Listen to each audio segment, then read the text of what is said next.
Bro, USDGC does it. Why do people watch it? The mozzarella Not for sticks. the Crack mozzarella the sticks. code. I'm I've done. cracked the code. Holy. Hey, welcome to the Nest, a disc golf podcast where we talk about relevant topics in the disc golf world. I'm your host, Mike, with my co-host, Dan. Dan, say hey. Hey, everybody. Hey, Dan. How's your week been? Are you out of quarantine yet? Unfortunately, I'm not. I get out tomorrow, so I've just about to finish my 10-day quarantine where I didn't get to play any disc golf.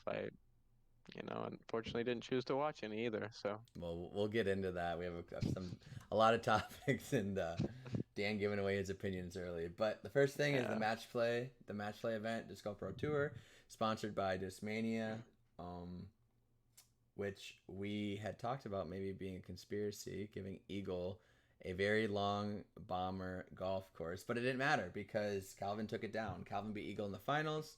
And for the women, Paige beat Missy Gannon in the finals. What were your initial thoughts of? Obviously, you weren't a fan. It sounds like, but what did you think about it? yeah, speaking of the conspiracy theory, it looked real true leading up and even during the first few rounds of the event. I mean, Eagle was just picking these people up and dropping them with 3 or 4 holes left to play. Yeah, It was looking like he might not even see all 12 holes every time he stepped out there. Um, but yeah, I'll be honest. I think match play can be a really good format. But this course is not made for match play in my opinion. I yeah, just feel like there was no drama. It was a lot of, hey, just chuck it as far as you can. And then for the par threes, a lot of them were like kind of those tweener par threes where they're pushing the limit of a lot of these guys' distance. So yeah, if they weren't parked for their three. They were trying to throw it in from 150, 200 feet, and it was just chucking it at a basket in a wide open field, trying to ace. And yeah. I think putting it in the woods or probably any other not a golf course, this would be so much more enjoyable to watch. I feel like would bring so much more drama. And with people, the distance, people throwing different distances and stuff like this, I think it allows for a lot less drama. Yeah. Do you think that you'd feel this way about the course in general, like if it was a regular event, or do you think match play specifically it showed some weaknesses? That's a good question, but um, maybe a little bit, but probably not to this extent. Just because I feel like where disc golf is right now, there is a place for ball golf courses to be on the tour when we're still playing courses that are strictly wooded, and it doesn't really give that chance to maybe a player that has a little bit more distance and just throws really far to really shine. So I think having ball golf courses are good for that reason. Do I particularly like watching them? Not as much. Like I'd definitely much rather watch a course like Idlewild or Maple Hill in comparison to, Las Vegas or something like that. Um, but yeah, I think even more so with the match play that it would just fit so much better in a wooded course or even more all around course. Yeah. Yeah, I think that it was a combination of some of those factors. So I think one of the biggest things is I personally think that we'd still be saying a gripe about this course if it was a regular stroke play, just because we've seen a lot of ball golf courses this year, and like as you said, I think that's okay. And I think as the tour gets like more experience in 5, 10 years down the road, Hmm. every course is going to be, whether it's the same course has changed or we find better courses, they're all going to be really good balance of technical and long shots, and it'll be a better situation. But right Yeah. now we just don't have that, and I think we saw a lot of golf courses here. But I think more importantly, this was one of those golf courses that just didn't have any creativity with it. Yeah. You think about like the Portland Open, and that was a golf course, but they used the trees really well. Yeah. The angles of the specific spots for the tee boxes really change shots. I mean, you move a tee box 20 feet in either direction and it changes the shot completely if you are putting some thought into it. And Right. whereas with this, it was just, hey, here's a 700-foot par four, OB on the right and left, just throw it as far as you can and keep it in bounds and then do it again after that. So for me, I think the course really put a damper on the event. Another thing for me was I usually don't get into the commentary. Everybody has their own opinion on it. I think they do a pretty good job in general when we think about I mean, I don't want to get in commentary too much, but basically my short opinion on commentary in general is, for when we're thinking about the fact that these are people who haven't been doing commentary their whole life, like other sports, I think they're doing an okay job, and I think as time goes on, whether it's them getting better at it or maybe someone who studies it coming into it, it's just going to grow with the game, just like everything else. But I do think with an event like match play, where it's such a different dynamic, different rules, different pace of play, all these things, I think the commentary really sticks out. And some of the terms they were using didn't make a ton of sense. It almost seemed like they're acting like wrong. Yeah, exactly. So I think that kind of mattered too. But that being said, I don't think in a perfect world, I would like to know how many people started, like a retention rate on YouTube, like how many people started it and stayed, or how many, like, why were the numbers low because people left, or were the numbers low because people didn't even bother watching? And I feel like it's the second one. I feel like it's people didn't even bother watching because, I mean, we talk about this being a major next year, and it'll be slightly different format, it sounds like, but it's still going to be similar. And we have $10,000 for both winners, so we're talking top 3 payout of the year. We're talking Calvin and Eagle in the finals, and then Paige, who, number 1 player in the world for women, and obviously Missy. I mean, Missy and Paige's match was far more exciting than Calvin and Eagle's. But you have Calvin and Eagle, 2 of the top 3 or 4 players in the world, a $10,000 first place prize, and they're on the same card, and we're seeing less than half of typical viewing viewership. So I just don't think disc golf's really like the fans are interested in this format right now. I'm not sure why. I love match play in regular golf. The Ryder Cup's coming up this week, and for me, it's one of the most enjoyable forms of golf there is to watch, because it's a little different. It's like a T-Max aspect, and they do use match play, but I think we just need to figure it out. I don't think we should give up on match play. I think it should be experimented with, put on a different course, and maybe we just love it. It's hard to say. But it definitely shouldn't be a major next year when we don't even really know.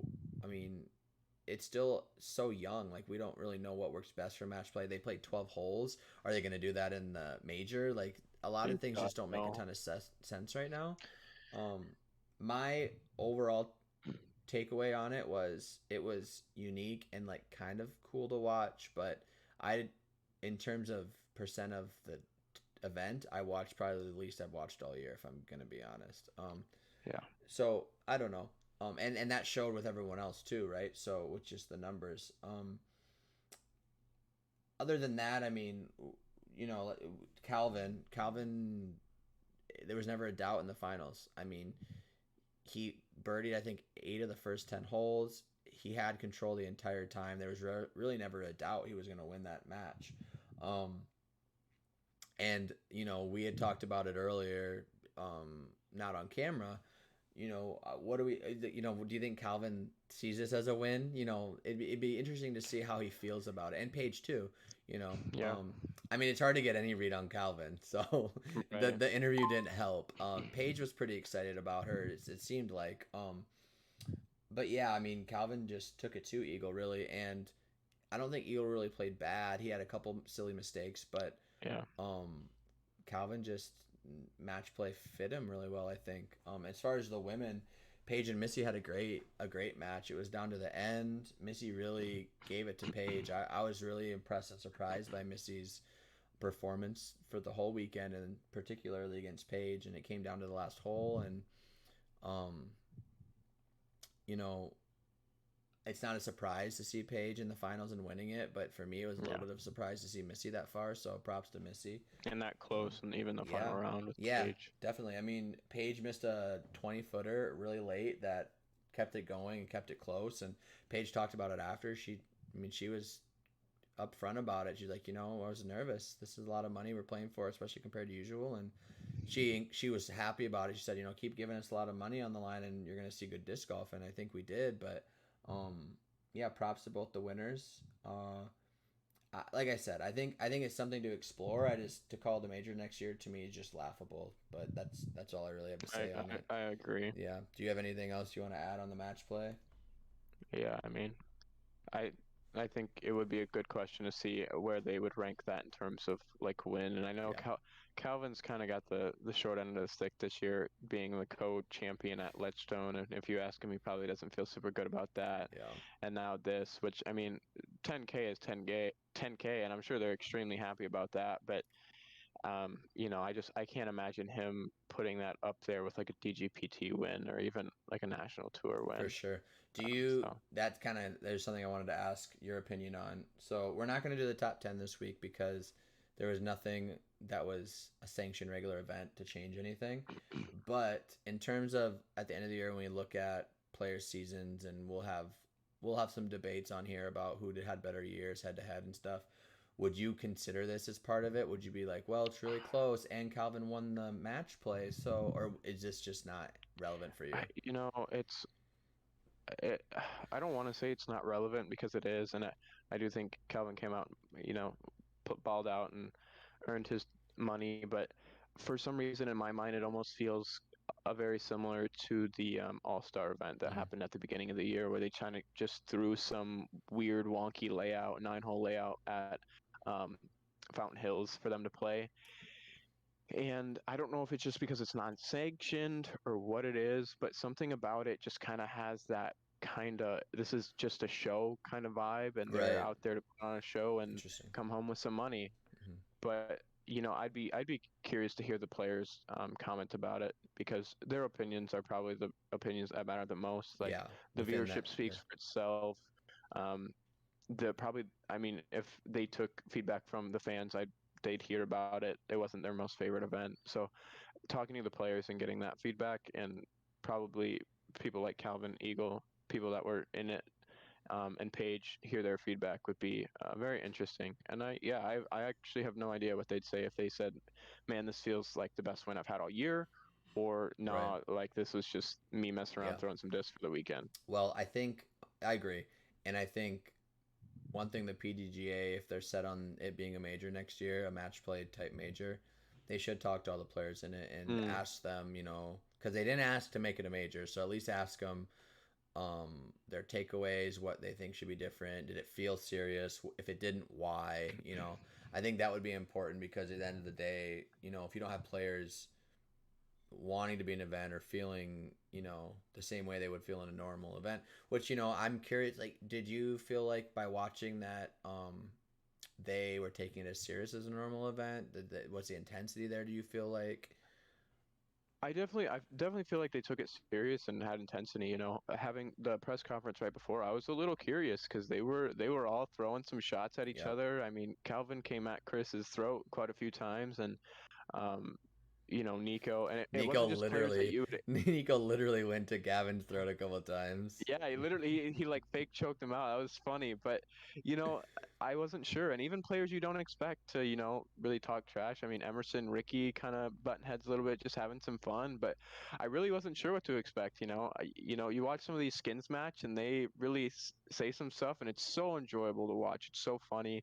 It's so you feel like you're there getting to, meet these players and someone like Calvin who doesn't have any emotion when he's playing these events. You never know what he's thinking. So watching him in the skins match are super fun. And I wasn't sure if that's what we were gonna get out of this Hmm. match play event or if it was gonna be everyone has their gameplay on and they're here to play.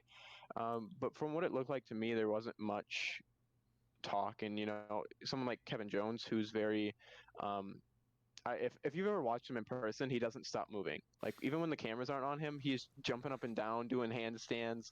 Like the dude is crazy. But um, he even stopped talking late in the round. Like everyone, they knew it was on the line and they came to play. So Yeah, I think everyone did take it seriously. yeah, I do too. You reminded me one more thing we can't let them get away with it. Uh, Ricky and Emerson. Uh, do you feel like I mean obviously that was the main shock. I know Kevin lost too to Garrett. But KJ's kind of been struggling, yeah, I unfortunately. mean that's not super shocking.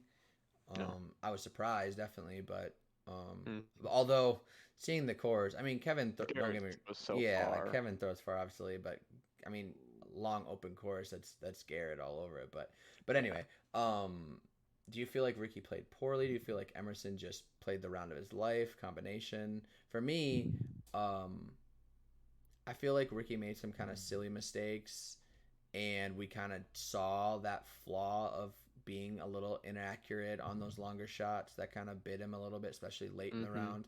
And I do think Emerson putted really well. I think he played. I think you know, we unfortunately don't get to see a ton of Emerson on coverage. So it's kind of obviously we can see how he played, but especially with match play, I don't remember who shot what or scored what on. Oh You know, yeah, you just know if they won the hole or not. So right. I know he putted pretty well, but what did you think on that match in particular? Yeah, I mean, I didn't think Emerson had the round of his life or anything like that, but Emerson's a baller. He'll come out and I think he played solid. And to beat Ricky, you can the lowest level of play you can have is solid to ever Right. beat Ricky That's a good Wysocki. point. That's So a good point. definitely played solid and probably pretty good, but Ricky just made a few mistakes. And I think it is interesting bringing up that match play aspect where in a stroke play round, he can throw some of the most egregious looking shots and scramble out of nowhere and save his par or even just a bogey Hmm. on a hole or a shot that most people wouldn't even dream of getting a bogey. So out here that's obviously irrelevant. It doesn't matter how well you can scramble Yeah. because you're typically yeah, you're either out of bounds or you're in the fairway just having a easy up and down, a Yeah. fairly Yeah. easy Well, open up I and mean, down. especially on this course, scrambling for a Yeah. par means you probably still scramble to lose the hole. You know, there was Yeah. just a lot of birdies, and so yeah, no, I agree completely. Yeah. So, I mean, it was unique. It was entertaining, I would say, but I think there was a Some lot of points. things. Yeah, I think there's a lot of things that should have been done a little different, and hopefully we see that. Hopefully they take that in consideration for the match play next year. So, like we said before, we're not going to do the top 10. We're just going to wait till after this week where things kind of mix up a little bit more. There are, we had talked about it last week. Um, the top, the top gaps have gotten a little smaller, so we might see a situation where if Paige doesn't finish super high, she might go down to second, and same thing for those top four guys on the men. So it'll be interesting to get to the top 10 next week. But we're gonna skip that and just go into topics. Before we do that, we are going to talk a little bit about a new series that we are going to have on the channel. Right now, we just have the podcast, and this will be the second thing we have consistently. Hopefully, we have a lot of other things in the future, but right now, we're going to Hmm. focus on these two, and that is going to be one mostly focused on me, actually, something I've been wanting to do a long time, and it's going to be a vlog type follow along on the journey, a road to 1,000. It's going to be my journey trying to include everybody and kind of go through my thought process and what I'm trying to do to get to 1,000 rated. It's something I've talked to with my friends and Dan in particular a lot. Would people be interested in it? It doesn't seem like it's something anyone's ever really done before on YouTube.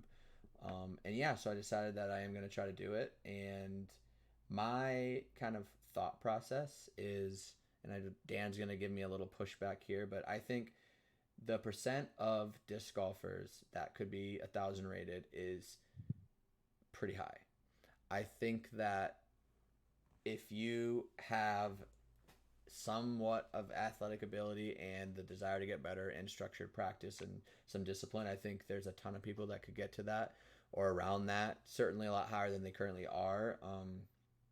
And I kind of want to just document that and show that if you do have, and maybe I'll be wrong, and maybe that'll be good content, and people just get to laugh and troll me in the comments. But the goal is just kind of to show that if you actually put the work in, you can get pretty far in this sport when it's still pretty young. And in my opinion, even some of the top pros aren't really putting what they should be into it, not taking it serious enough. But yeah, I mean, what do you think as far as the kind of that premise, the series in itself, and like my chances? I guess. What are you thinking?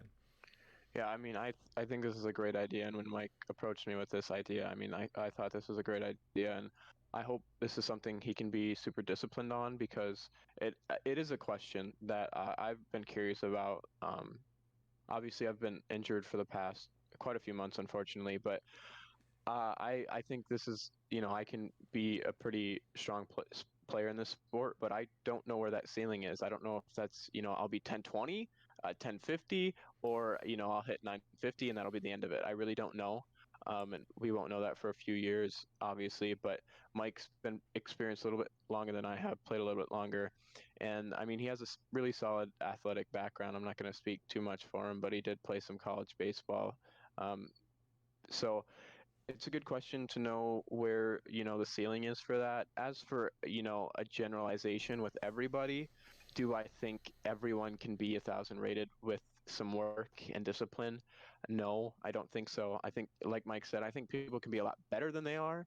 But I think a lot of that comes from not just ability, but actually how they play and how they see their ability. Hmm. I think if people go out on the course and play to their actual abilities, they would do a lot better, but a lot of people, including myself, probably including Mike, think we are a lot better than we are. So we like to go out there and think we can birdie the 450-foot hole, and probably we can't, unfortunately.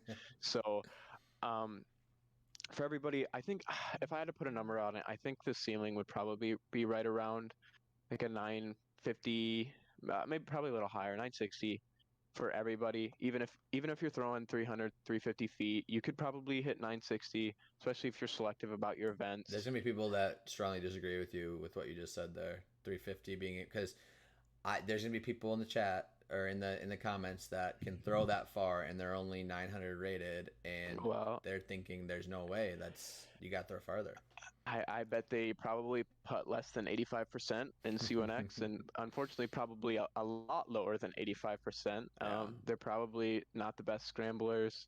Um, and approaches, when you're not good at something, having another like part of your game fall short, Yeah. it just makes it that much bigger. Like imagine if Ricky couldn't putt. Well, I Like if he was mean, just 65% in the yeah. circle, he would not be the best scrambler Yeah. in the world, Of because the course. reason he's the best scrambler in the world is because he's one of the best putters in the world. Yeah, 100%. So for average Joes like us, if you can't putt, that means you throwing good tee shots to 30 feet is pointless, because you're just going to sit there and three putt anyways. So I think, and distance is in disc golf one thing that people really like to look at, and that defines you as a player. Like, oh, if you can throw 350, you can be this good. If you throw 500 feet, you should be on tour. Like, there's so many people that throw 500 feet but can't throw an approach sidearm to save their life and could never sniff tour. Right. So I don't know. As for you yourself, I do think you could hit 1,000 rated. It would take some discipline. It would take some major changes. um, you'd have to figure out how to putt. I do have to say it. Unfortunately, I love Mike with all my heart, but he'll tell you he's not a very strong putter. Whether that's mental or just physically, we don't know what it is. Um, We don't know what it is. We don't know what it is. but we're at similar skill level. I putt better than Mike, but we're still at that similar skill level. So that means I do things not as good as he does. So I think, I think he can hit 1,000 rated, but it will take discipline, good structured practice. So yeah. Yeah, I think I agree with most of the stuff you said. So one thing I want to ask you, what do you think?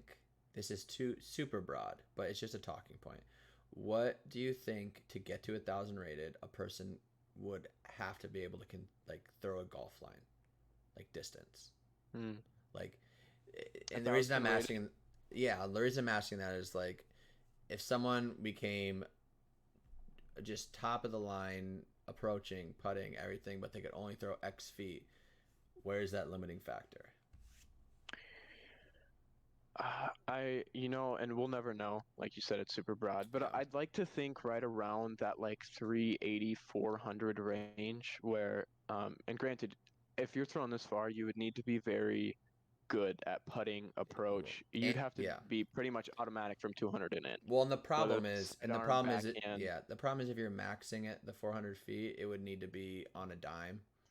And if that's your Yeah. max, you're probably not doing that. So it's kind of a silly question. But I think the reason I'm asking is like, I think my main theme and the reason I want to do this is to show that if you're actually practicing, and practicing doesn't mean just going and playing around with your buddies Hmm. every single day. If you're actually practicing, taking it serious, I do think the ceiling is a lot higher for people than they realize.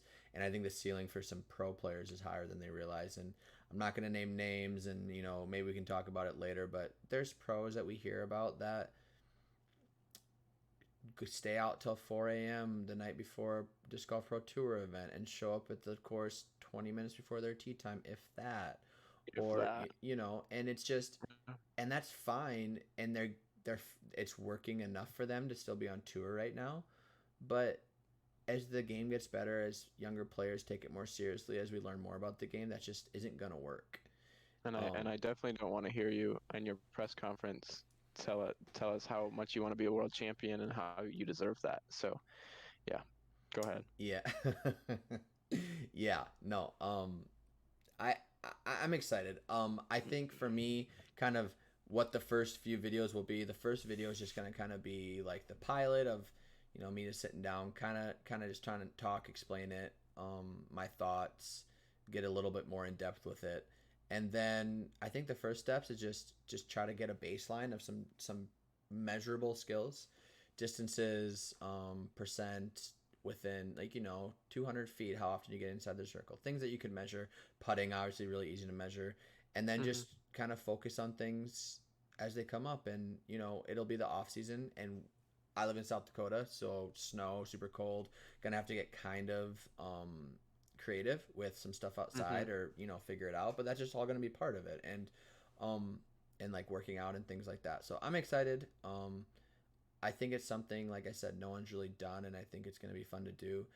One thing that I've thought about with it is ratings are such a tricky thing. We've talked Mm. about it. A lot of people talk about it. And so I don't know what this is going to be end goal, right? Like, I mean, you know better than I do. Like, how many thousand rated players, even in South Dakota events, do we consistently see? Like, Um, three, yeah, two, not three. yeah, not very Yeah, much. we just don't see him here. And is it because people are worse? Yes.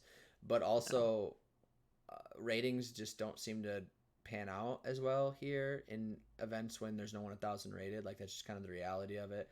I personally know that, like, when I go to Minnesota tournaments and I feel like I play exactly the same way as I play here, my rating is better. So Hmm. what I don't want this to be is me just cherry picking certain places that I know I'm going to play better. I do want it just to be about general growth, and we'll be able to tell if I do with those baseline measurements and results in tournaments and stuff like that. So at the end of the day, maybe it's not 1,000 rated, maybe it's, who knows. It's just going to be kind of free flowing and see how we go. But that is my goal. I do. It's a number. It is what it is, but I am excited for it, and hopefully people enjoy watching it. So yeah. And then I guess we'll go into some relevant topics. We don't have a ton, really. There wasn't a ton that happened or a ton coming up. But Music City Open is this weekend. It Hmm. starts on Friday. Is it a four? Is it a 4 day? No, it starts Thursday. Yeah, I think you're right. Yeah, because two days at each course. Yep. And we are hearing some murmurs of some issues. It is a national tour, so it's not Disc Golf Pro Tour running it. It is on the Disc Golf Pro Tour channel to view, but PDGA is running it. We know of the stinks that people have made with the PDGA earlier in the year with the Worlds and some other stuff. And there is rumors, there's talk that people got there on Tuesday, Wednesday, and the course looked great. The local people made the course look really good by the talks of it. They really worked really hard, but there weren't banners up, there weren't T signs up for the changes for the pro or for the national tour setup. The courses just weren't really put together. It sounds like. Another thing that was said, and we can't confirm this, but some or all of the baskets are in shorter positions for the FPO, and there aren't any baskets in for them. Oh It's man, just I it's didn't just know like that. it's just like temp baskets and like pop up baskets, just some weird stuff. Again, we can't confirm all of this, but if it's being said, at least it's a pretty small community still, so we can assume that a lot of this is happening. Um, and then Paul on Twitter, Paul McBeth. We know. I don't know if it was last podcast, but we've kind of talked about, you know, Paul being the face of disc golf. When does he need to start making his opinions known on some issues? And he made his opinion known, kind of in a halfway sort of way. He didn't say a ton. There was some confusion on what he was even talking about, but he tweeted at the PDGA. Basically, I think his exact words were, "Is this a joke or what is this kind of thing?" Like, and he didn't really get into it, which I think is a little unfortunate because I think it made it sound like the course wasn't in good shape or the local Mm. people didn't do a good job, and they kind of corrected it. And I did hear Brody talking about it in more detail. Basically, them saying that they were completely blaming the PDGA on this. But um, yeah, I mean, Is Brody there? Do you know? Brody is not playing.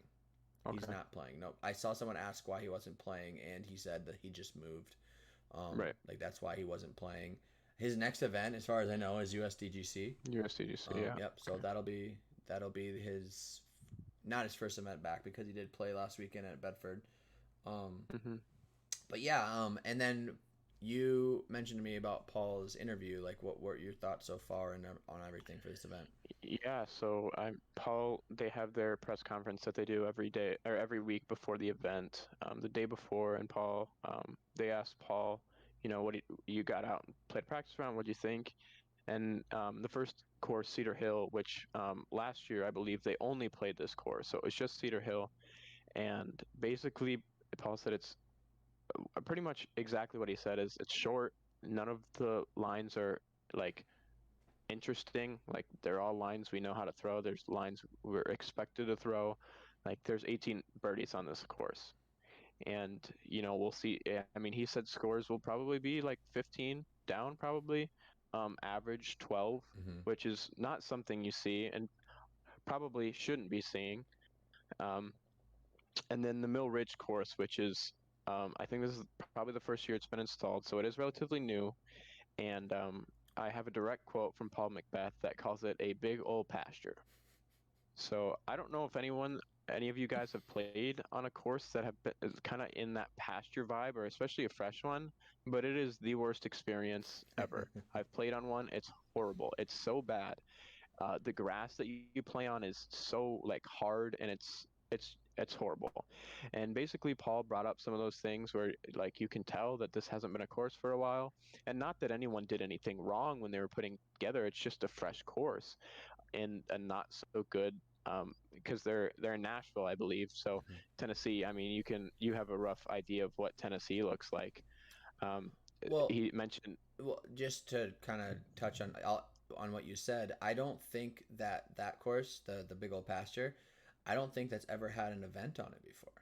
oh yeah, no, this Yeah, is the first yeah. time I think it's ever So like the it's like the first course ever or first round ever being a tournament is an NT on this brand new yeah, course. So, but go ahead. Sorry. but yeah, no, big old pasture. Paul said that like sometimes around the baskets there was still some tall grass that was Mm-hmm. pretty tough. Like vines and stuff. Yeah, just from um, just getting cleaned up and stuff like that. Um, but yeah, it's a little bit longer, a lot more open.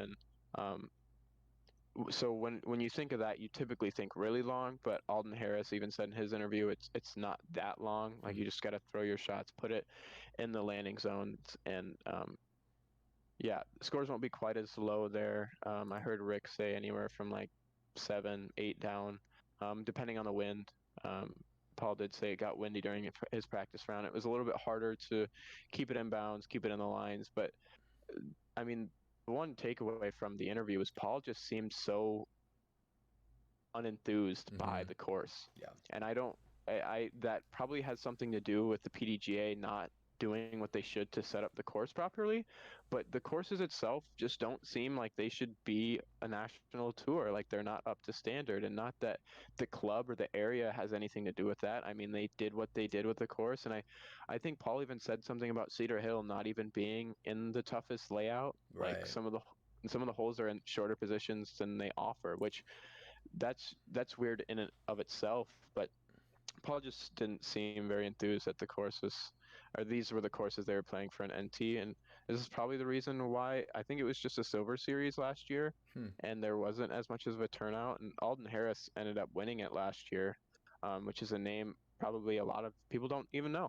Right. So I think that just kind of goes to show with what prestige the event had last year And I think it is a little weird to see this as an NT, and I think that's probably the biggest gripe is people just don't understand why this was. It seemed like the PDGA just needed an event to pick up and say, hey, this is an NT, so come and play it. Do you So everyone, do yeah, you think that NTs will be a thing next year, or I maybe hope not not. next year, but years in like future years?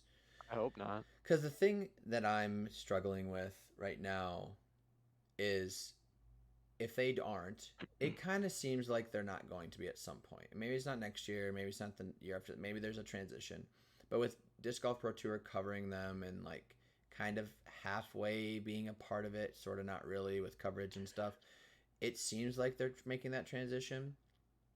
But if they do, what's going to happen to these? What, like all these NTs? Are they going to, because the one thing we talked about that I want to talk about, and I'm kind of bouncing around, but most of these interviews, just everyone seemed tired, flat, not Mm, excited, and it could be my first thought that I mentioned was, well, maybe it's just they don't like the event, they don't like the courses, whatever. But Dan brought up a good point, and I'll let Dan kind of talk about it. It's been a lot of events in a very short amount of time. What, like, go ahead. I mean, basically they're playing back to back to back. Like they're, I think we looked at Rick's schedule, and I mean, Rick is not playing every single event you can. Like Mm-hmm. there are players that are playing far and above what Rick is playing. But Rick or Mike basically looked through Rick's schedule, and he's playing about 3 events a month. So, Yep. and sometimes more, 3 or 4, depending on how many weeks there are in that month, obviously. But he's getting about a week off. And I don't know if we've said this yet, but I don't really know anything about golf. I don't follow it. I don't watch it. I really don't know anything. Mike compared that to a professional. I don't know which one he Yeah. chose, So but yeah, yeah, John go ahead. John Rahm, he's the number one golfer in the world right now, and he for 2021 played, I believe, 22 events. The thing about that is though, it's the whole year. In Yeah. fact, it was even they counted some of 2020 2020 in there. Some of the scheduling was a little different because of COVID. They put some stuff a little later. They wanted to fit in some majors and stuff, but over the span of all 12 months he played 22 events, and basically that came out to, we were looking at it and there were some back-to-backs, but it was only 2 weeks, and then it was at least a week, sometimes two, sometimes 3 weeks off. Yeah. And we're talking about people that have personal trainers coming with them and like rehab specialists for just them. I mean, these people are making Yeah. millions and millions of dollars. They're flying everywhere. They're getting all the treatment they need on a daily basis. Things that pro disc golfers, even the top ones, aren't getting. They're not getting Right. anything near that. And so we have to have this conversation of, and then you can argue, is disc golf harder on your body than regular golf? Mm, It kind sure. of, I don't know the answer to that. It certainly It seems that seems way. like it is. It's more Yeah. violent, especially when we're talking about like sidearm throws and stuff. It's not a natural motion for your body. We know people having arm issues and stuff. Um, I think that if NTs are no more and they get swallowed by Disc Golf Pro Tour, I hope they're not just going to take even those top NTs and turn them into the main tournaments, because it's too much, and I'm not sure what the answer is. And I know when these players aren't making as much, they have to play more, or maybe they feel like they have to Mm. play more. But I mean, we've got Kyle Klein. He's a young kid. He's played 25 events this year. And that's just from that the first event was end of February. I think February. that's when Yeah. So we're the yeah, talking 7 months, 8 months right now. right. If I pull up last year, or I mean, last year's a bad example because COVID, but let's go to 2019. Um, Kevin Jones, 29 events. Garrett Gurthie, 35 events. Hannum, 32 events. So we're talking anywhere from like 27, 28 to 34, 35 events. Mm-hmm. Nathan Queen played 40 events. I mean, Nathan Queen's not a super young guy. yeah, I mean, well, he's and my concern is these really young kids playing so much now, but there's going to be this transition of where their bodies can't handle that.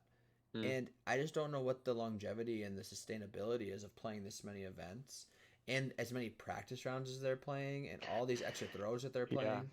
It's just, it's an interesting situation, and some feelings are going to get hurt, I think, if the NTs do become under Disc Golf Pro Tour, and they're gonna start having to make certain things Silver Series or not. But people kind of give Eagle some grief that he doesn't really play Silver Series events and stuff, but to me, I think that's what it's going to need to be for some of these top pros moving forward as the money gets better, because I just don't know how sustainable it is to be playing 30 events in 9 months, 8 months. It's just, it doesn't make any sense. So I don't know. That's something that we noticed when we were looking through stuff and something we wanted to bring up. But that kind of took us away from Music City Open a little bit. I think, we'll get into our predictions for Music City Open in a little bit, but we are going to do another debate tonight. And I think talking about Music City Open and, Paul predicting someone's going to shoot 15 down on one of these courses, it gives us a good opportunity to talk about par in general and scores in general. And so the debate topic for tonight between Dan and I is going to be, does par need to be looked at in terms of, do we need to look at what we're giving par on holes? Do we want to have it closer to even?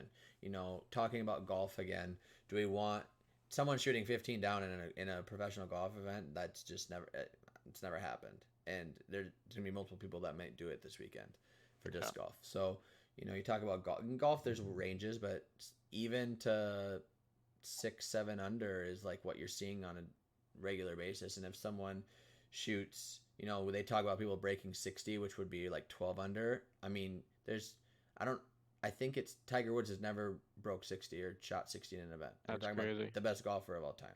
I might be wrong on that, but it's really close if it's not. So the point is, like, it's just not happening in regular golf. So yeah, I'm gonna pull up the random number generator. So if you get it right, Dan, you will be saying par should change. If you get it wrong, it doesn't change. So odd or even? Even. You got it right. So you are gonna be par should change, and I'm gonna be par shouldn't change. Do you want to go first? I think I went first. Yeah, I think you're right, actually. So I think it's time for you to put my head out there. All right, so par shouldn't change, right? That's where I'm at. Yep. Okay, so golf is great as a tool for us, regular golf. I'm gonna call it ball golf right now. I know people get mad at that, but it's just easier in a conversation to differentiate it. Yep. Ball golf, we should be using more things than we do from ball golf. It's successful. It's huge. Millions of dollars are in ball golf, and it's something that we should use as much as we can from them where it's relevant. But I think that in terms of par, disc golf is just a different animal. And if we start making changes just for the sake of changing par, it's going to take away from the integrity of the game and what disc golf is and how it should be. The biggest issue with trying to be like golf with par, it will never be, it's hard to say what's harder. I mean, a lot of people think golf in general, ball golf is harder, but like there's not really a comparison because it's just different. It's a different sport. Like people try to argue what's harder, baseball or football. Like it's just different. Like we can't really make a certain answer. But putting in golf is exponentially harder than putting in disc golf. And so you can be in real golf, in ball golf, you can be 10 feet from the hole, and that can be an extremely easy putt, or it can be a nearly impossible putt based on the slope, based on the speed of the greens. There's so many things that they can... Like mozzarella sticks in there? Or what? No mozzarella sticks. But there's humps, there's different speeds. The grain of the grass is one way or another that changes the roll of the ball, all kinds of stuff. Whereas in disc golf, a 10-foot putt is a 10-foot putt is a 10-foot putt. Unless you start putting sticks in the way, which, again, we're talking about integrity, and to me, it's a joke, and we shouldn't be doing that. So because putting... I have a rip on you at CDC like that. Because putting is so hard in golf, and it's not hard in disc golf. Well, it's hard. I mean, it's hard for you. It's hard for chill. Hey, come on. Personal attacks. All right, sorry. That alone already puts us in a situation where we're not going to get close to golf in terms of scoring. The only way we will is if we start making things that should be par 4s, par 3s, and that's not good for anybody. And so, is there things I think we can do to make courses harder? Yes. But if it's just to strictly change the par, I don't think that makes any sense, because at the end of the day, it's just a score. You know, if we USDGC, I don't know what the par is. Let's say it's a par 60. I have no idea. But let's say it's par 60. You could just say, all right, USDGC this year, every hole that's a par 4 or higher, we're lowering the par. It's a 53 now. And now, instead of shooting 10 under, people are shooting 3 under. Problem solved. It doesn't matter. Like, we can't just change the pars. That doesn't make any sense. And so, unless we have the tools to make courses harder, which we do, but that's not an easy, simple thing. It just, manufacturing par is a bad idea, in my opinion. So I guess I will pose that because it does matter. I think disc golf's in a unique spot in growth where people are looking at it. We're getting new eyes for the first time. And eyes from people that we've never gotten eyes before, where people are looking at it and they have the opportunity to treat this as a legitimate sport. That, I mean, Paul McBeth signed a $10 million contract. Like, that's pretty legit. Like, I think that's something that proves that our sport is moving in the right direction, but it gets a little counterproductive, in my opinion, when people look at the scores that people are putting up and they're like, wow, Paul McBeth just shot 16 under. Like, especially people who are more inclined to knowing golf scores, where it's typically 6, 7 down. You If you shot 6 or 7 down at this Music City Open every single round, you'd get toasted by like 25 strokes. Like, that's absurd. So, I think just, and like you said, par is relative, but when you have people looking in on the sport that really don't understand that, seeing people shoot consistent 14 under, I think, isn't a good look for the sport. And I think when we have, it creates a lack of par separation or score separation. I think there are ways that we can make holes play harder rather than just changing par. And I think we should make strides to do that. But Well, let's just not show over under par then. Let's just show strokes. That'd be so painful for anyone to follow. They used to do that. If you look at old USDGC, or I think maybe like European Open, it wouldn't even show over under par. It just showed strokes. Let's just do that, because then you don't know, and then it's just strokes. Yeah, but keyword, they used to do that because that'd be horrible to follow. Imagine if you were going through your practice round and you're like, yeah, I'm at 45 strokes going into hole 16. Like, what are you at right now? Is that good? And maybe if we started doing that from the beginning of time, where they used to do it, but we don't anymore. And maybe if we still did, and we got on a hole, like if we were on hole 15 of a practice round, and I was like, hey, how are you doing? And you're like, I'm at 45 strokes, and I just knew what that meant, because if we had been doing it for 15 years at this point, like, people would know, like, oh, he's doing pretty good, or he's not doing pretty good. But we don't. So we do everything in relation to par. So we should keep it that way. Okay, so and there's nothing good about the Pro Tour coming out and torching these courses at 15, 16 under and making our sport look like a joke. So Music City Open, how do you change the par?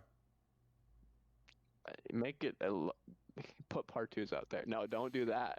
But I would assume there are par fours, and I don't know about MCO because I don't really know the courses. Well, let's take a course that we know pretty well. Let's say a course we know, like the Preserve. Okay, perfect. Like the par 5. That's a par 4 for most top level MPO players. On 18. No, 18. How many eagles were there? I'll look right now. A ton. No, there were not a ton. There were not a ton. But what I'm saying, but there was nobody that was, like, there were so little amount of bogeys, or probably even pars for that matter. Okay. Like, even if they're not eagling it, like, getting a par on a hole is okay, and especially the finishing hole. So the average on it. Okay, this is my problem with that. Hole 18 is 942 feet. There's such a separation in how far people throw in disc golf right now that, I mean, we got Eagle who just parked a 700-foot hole. Yeah. And we have listen, how far does Paul Ulibarri throw? Uh, 450. Okay, and he A probably would little say, no, further. I throw farther. Let's give him 500.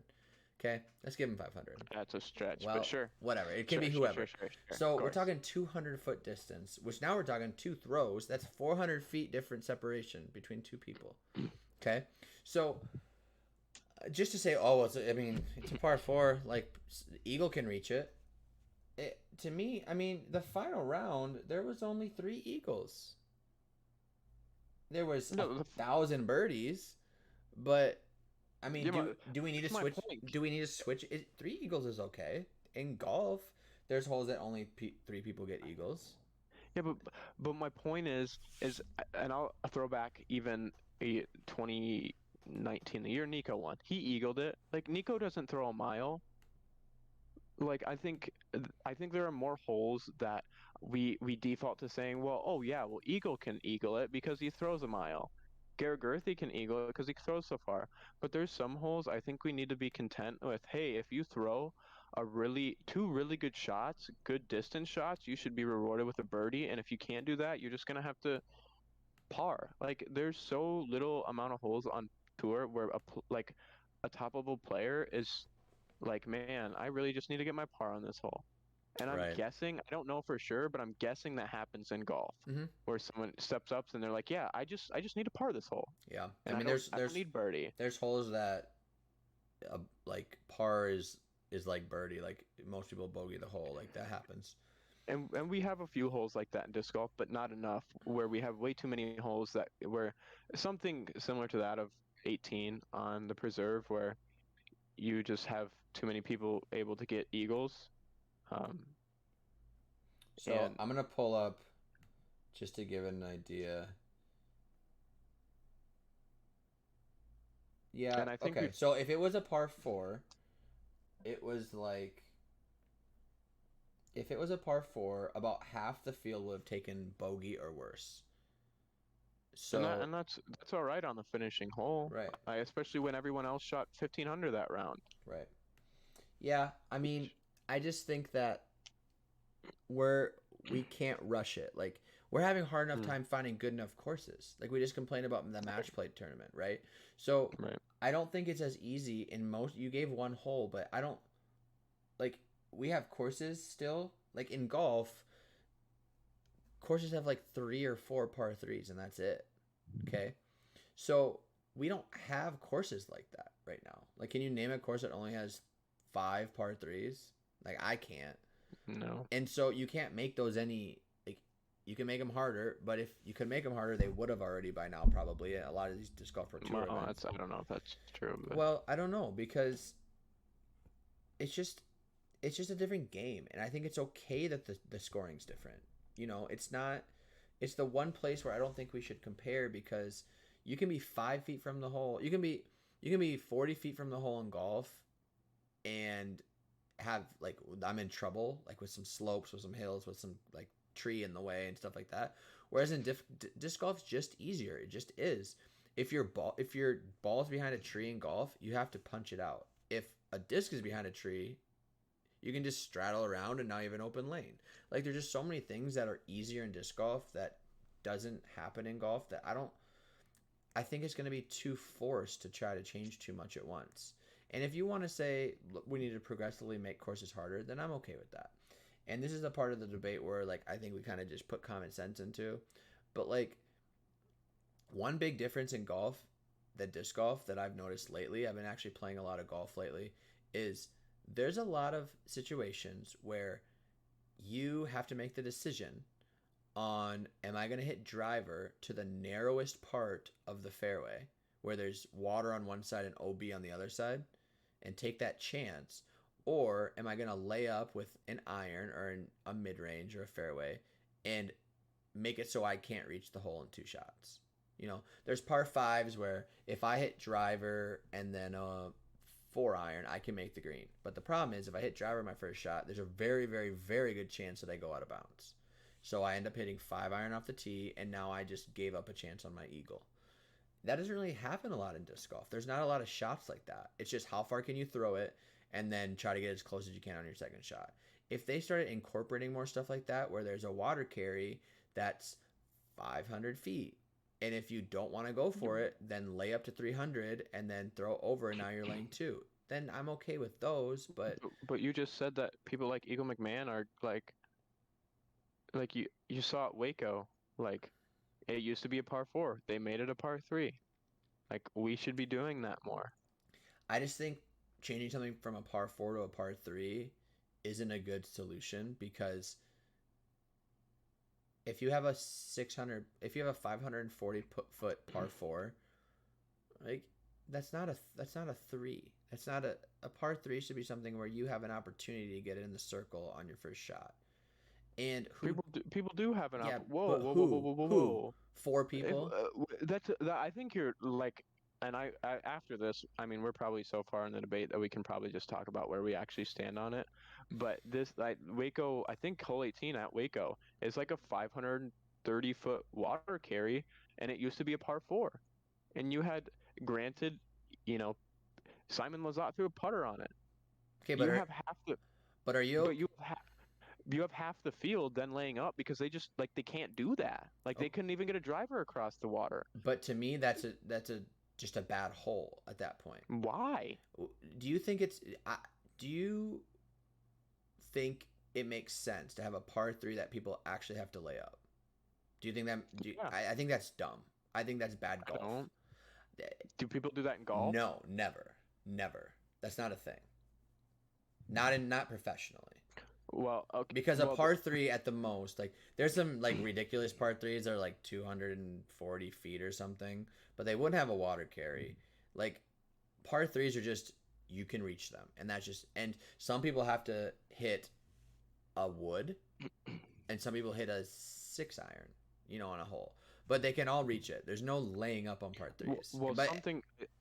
I think one thing to know. I think par fours are much easier in disc golf than they are in ball golf. Like people typically score better on par fours than they do on par threes in disc golf. but I think Because that's a it's testament to course design. could be, but that's irrelevant. That doesn't change the fact that it is what it is. So when you're talking about like golf, they don't lay up par threes. They also don't score as well on par fours as disc golf does. Well, but let me just give an example on like a par. It's rare to reach. There's par 4s that you can reach in one shot in golf, but it has to be an amazing shot, and if you mess up, you're in big trouble. Does anyone do that? Yeah, yeah. I mean, I just today when I went golfing, there's a shot. It's like a dog leg right, that if you don't want to try to go for it, you just hit like a 200-yard shot, and then you have a, like, it's like goes this way and then cuts. So I hit driver over everything, over the trees, but it's a really small landing zone. If you mess up, you're out of bounds. And so you got to make the decision, are you going to go for it? But it has to be an incredible shot, and if it's not, you are going to get a bogey. Whereas in But on disc, the professional level, does that happen? yeah, Okay, yeah, that's all I was curious. yeah, Yeah. for sure. Bryson DeChambeau is a golfer who's hitting it further than anybody, and he's cutting corners, he's cutting trees, and sometimes it works, and sometimes he gets a 7. Well, So, but you can say the same thing for Eagle McMahon. but it doesn't Sometimes, happen. That doesn't really happen in disc golf, I don't think. what do you mean? How That, often, like, they're like going OB? I think honestly, if we want to, like, I don't even know where I'm at in this debate anymore, and I'm like to my real opinion on this. So the biggest problem is OB. You get to go where you threw it. That's why that score, like, could be. because in golf, like that example I gave you on that par 4 where there's OB, if you mess up and you go OB, you're now hitting your third shot from the tee box. So now you're gonna get at least Just a bogey. tee. Yeah. Yeah.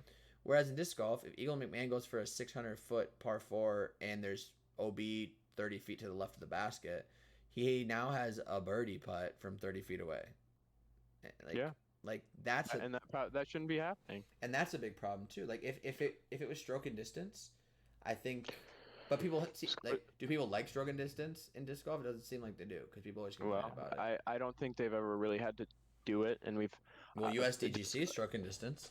right, and I think people are reluctant to change, especially in disc golf. So, people like USDGC, but a lot of people also think that we should play USDGC and leave USDGC as it is, and like I mean, like the mozzarella sticks, the hay bales on 17, the stroke and distance. People are like, that's USGC's thing. Let's leave it over there, and it's iconic, so they can do what they want.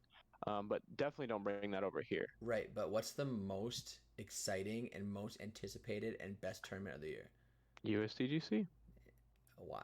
And I I agree. I'm with you because it's fun to watch someone have to throw a shot, and if they don't make it in bounds, they have to throw the same one because either they didn't lay up or they didn't do what they wanted to.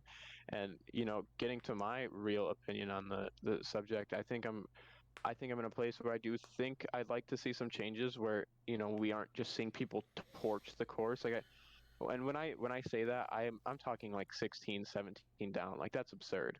I do think they should be under par, and I'd like them to see, 8, 9, maybe even Single double digits. digit being a really, really good round. Yeah. Like when we see someone shoot a 10 down, we're like, oh my gosh, he Right. came to play that day. Like, Hmm. um, but I think we should make changes to courses and make them harder. And when you have courses like they're playing Cedar Hill, which is the short course at MCO this weekend, like, what do you do when they're playing that course? Like, you The can't just change the the pars and make solution it is you harder. just Like, don't they play should that just play that course. course. Yeah. Yeah. I think to change the pars to make them lower, and I would add score separation. There's a couple of things you have to do, and I think it could be done pretty easily. You change OB to stroke and distance because that would what people don't like think about, I don't think, is first of all, yeah, it really sucks if that happens to you, but more often people aren't going to throw the shots they would have thrown. You know, Hmm. if there's OB 40 feet surrounding the basket behind it, Eagle's probably not going to throw that big drive if it's stroke and distance. He's probably going to lay it up, right? Yep. And so I think that's the first thing you do. I think the second thing you do is you make it so there's more par fours that it's impossible to reach in one shot.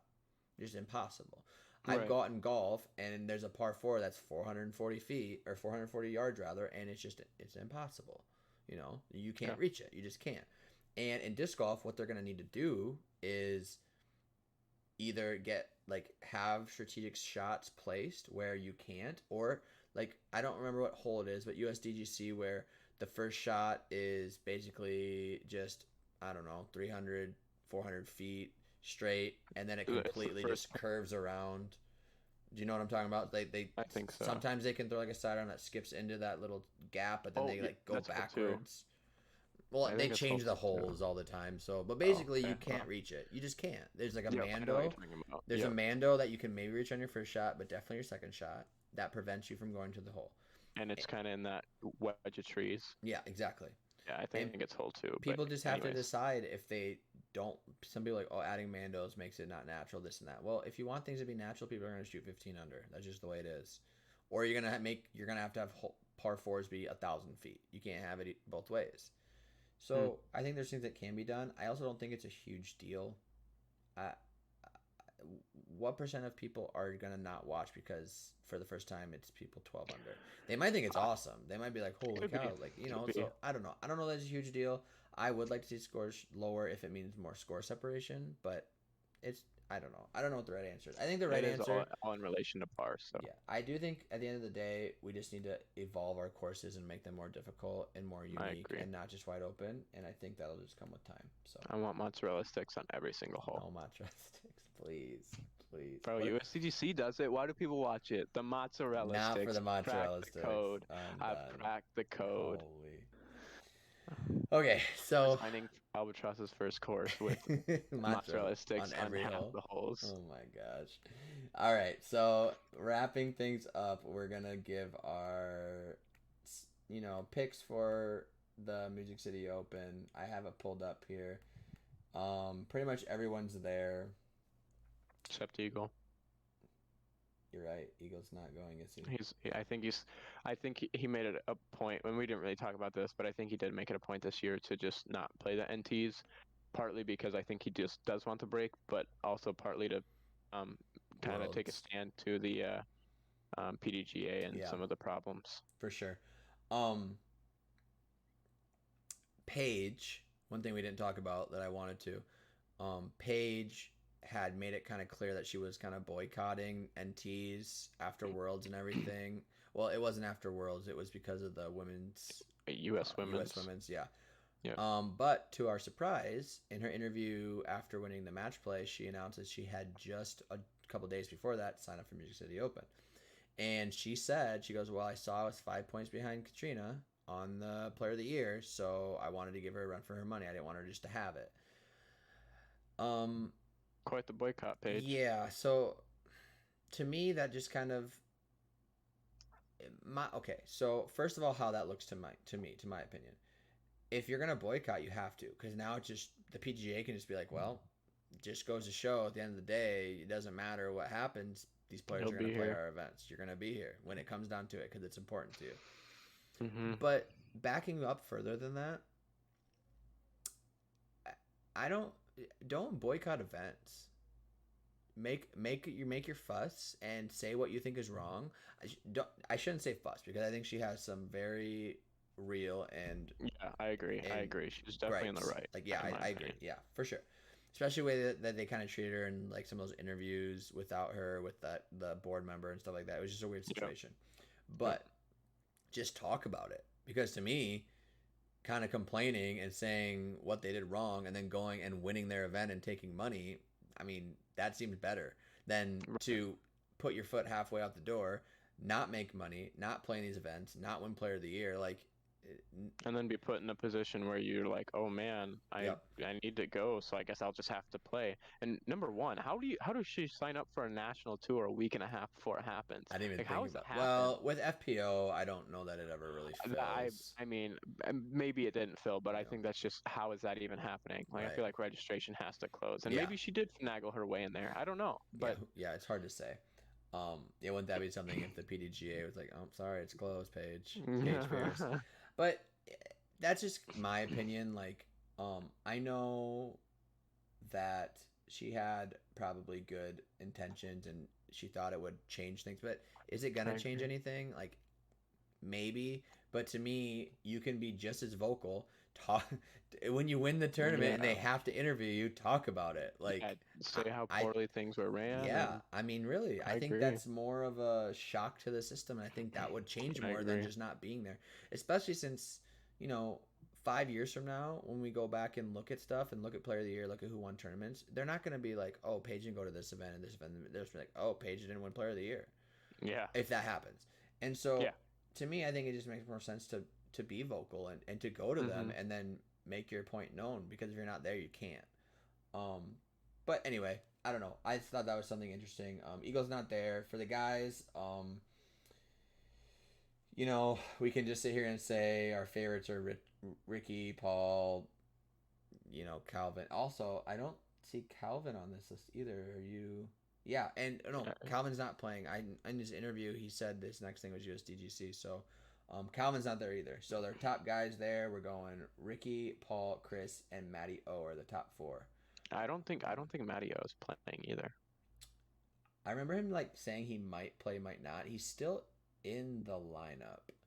Okay. So does he have a tee time? He does. He does have a tee time. I'm gonna go out on a whim and say he's probably there. I know he didn't make his interview today. I don't know if that's another thing, and we can get into that a different time. And maybe me and Mike will have to talk about this off the podcast a little bit. But yeah, I don't know if he just missed it today or what. But he has a tee time, so I guess let's count on him being there.